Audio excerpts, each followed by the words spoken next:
personas con estos 4 rasgos son de las más raras que existen. La mayoría ni siquiera lo sabe. El primero es que dan más de lo que reciben. No porque sean ingenuas, sino porque su corazón está hecho así. El segundo es que sienten todo profundamente. Un tono de voz, un cambio en la energía, un mensaje un poco más corto de lo normal. Captan todo eso. Pero en lugar de volverse fríos, se vuelven más cuidadosas. 3. Aman intensamente, pero se van con más fuerza todavía. Si les llevas al límite, no discutirán. Simplemente desaparecen. Y el cuarto es que siguen siendo vulnerables, pese a todas esas personas que confundieron su bondad con debilidad. Y en mi humilde opinión, esa es sin duda la forma más rara de fortaleza.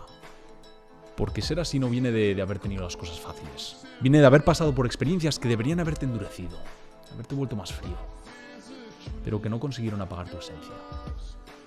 Y si eres así, enhorabuena, porque hay pocas personas como tú.